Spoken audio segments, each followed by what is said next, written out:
All right, let's dive into a question that sounds incredibly simple on the surface, but wow, it opens up a huge conversation about relationships, psychology, and even how our brains are wired. So there it is. Can you just try it once? You hear this a lot when couples start exploring fantasies. It feels like a safe bet, right? A way to dip a toe in the water, see how it feels, but always have an easy way out if things get weird. But here's the thing, that simple question, it's actually a stand-in for some much bigger questions. What it's really asking is, can we actually control the impact of our sexual experiences? Can we really just open a door like this and then pretend we never saw what was on the other side? So to really get to the bottom of this, we're going to break it down. We'll look at the myth of the just once idea, the actual neuroscience behind it, how it can totally shift a relationship, the massive gap between fantasy and reality, what really happens afterward, and finally, a much better way to think about the whole thing. Okay, first up, the just once question, and what I like to call the myth of the contained experience. The whole concept of just once is built on this assumption that we can treat a really powerful, emotionally charged event like some kind of lab experiment, something we can just neatly contain, observe, and then file away.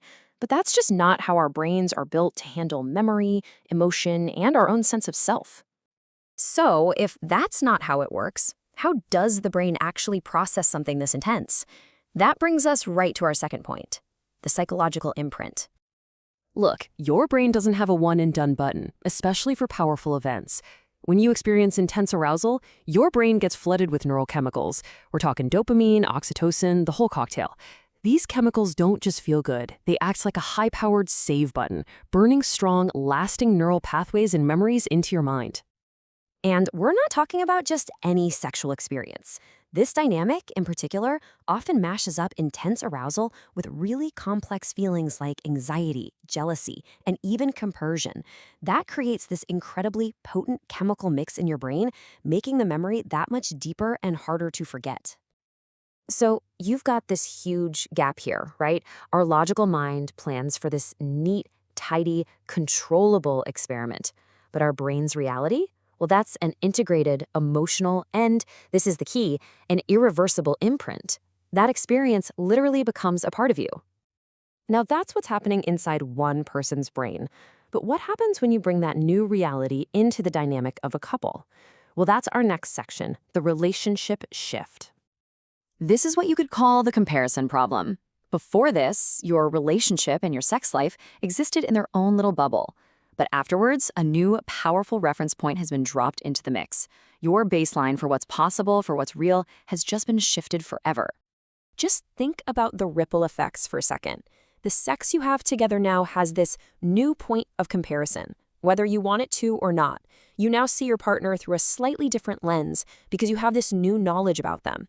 And all those subtle, unspoken power dynamics that exist in every relationship, they've just been dragged out into the open, tested, and probably changed for good. And here's the bottom line, the most crucial point. You can absolutely, 100% choose not to do it again, but you can't unknow it. You can't unsee what you saw or unfeel what you felt. That knowledge is now a permanent tile in the mosaic of your shared history. This leads us right into another critical distinction, the difference between fantasy and reality, and what happens when imagination crosses the line and becomes a real-life memory. For so many people, the fantasy is powerful precisely because it's a fantasy. It's forbidden, it's taboo, but it's also completely safe. It's controllable. It's happening inside your head, where you're the director. That's a huge part of its psychological kick. But reality? That's a whole different ballgame. It's concrete, it's shared, it's unpredictable and messy, and involves other people with their own feelings. And it's irreversible.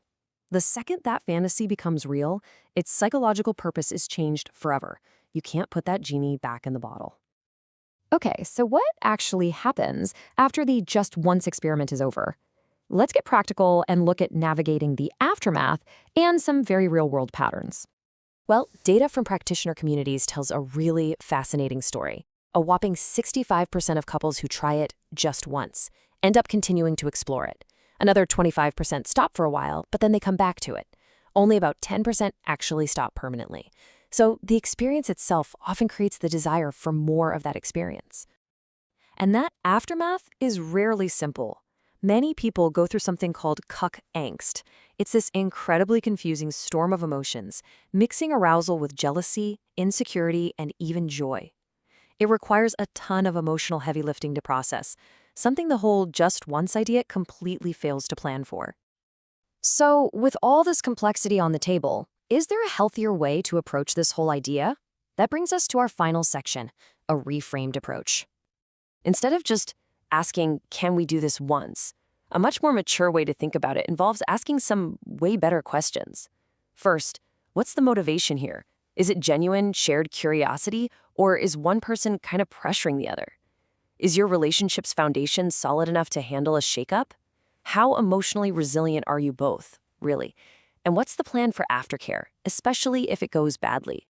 Really, the most honest alternative to the rigid just once rule is something more like open-ended exploration.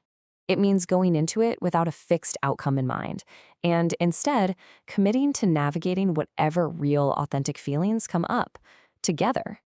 At the end of the day, this way of thinking is just more psychologically realistic.